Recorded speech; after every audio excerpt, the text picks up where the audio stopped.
I hit the wrong button. Yeah. Okay, good afternoon, everybody. This is episode 11 of Landscape North. We're here today with Bill Price from SWBR. Before we get started with the show, maybe you could tell people a little bit about yourself and what you do. Sure. Thanks, Chris. I've been a landscape architect for more than 30 years, and I've worked for the city of Rochester and private consulting firms, and probably focused the most on waterfront development, Okay. Urban design, and historic preservation. Nice. A good area of the country to be doing that in. Certainly is. Yeah, awesome. Okay, well, we'll jump right into the questions. First question is, what trends do you see in landscape architecture in 2020? The trends in landscape architecture are pretty much following the trends in social behavior and social patterns where people are moving back into urbanized areas.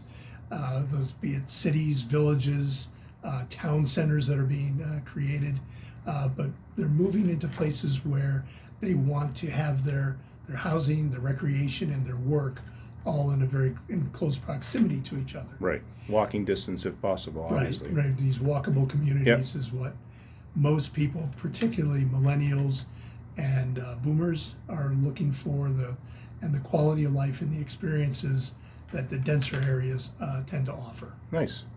And with that, what challenges do you see in working with that type of environment? Well, we find ourselves working in retrofitting a lot of spaces, Right.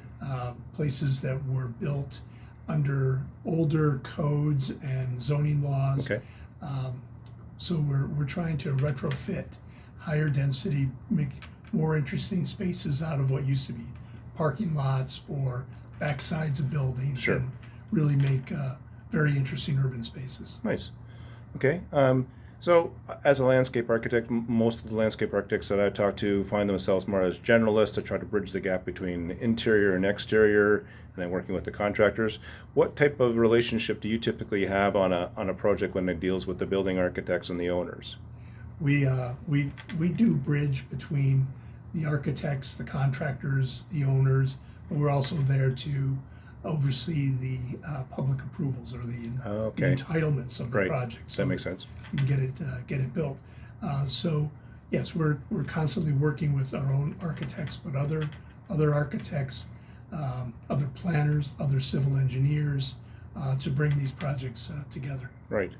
And if you're a young person who's looking at a career opportunity and what direction they should go in, what advice would you give someone who's looking at landscape architecture? I would say landscape architects really should focus on the design aspects of landscape architecture.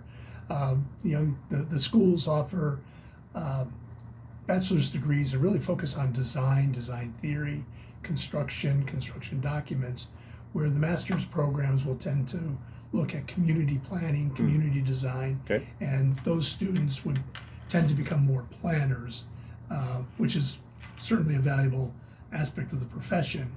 But I think the people who want to see things built, get involved with construction, and see their work come to fruition want to take the bachelor's program in landscape architecture. Perfect. Awesome. Thanks very much. Anything else that you wanted to add? I don't. Okay, perfect. Well, thanks very much. Merry Christmas and Happy New Year to everybody that's watching the podcast, and thank you very much for your time. Merry Christmas. Thanks.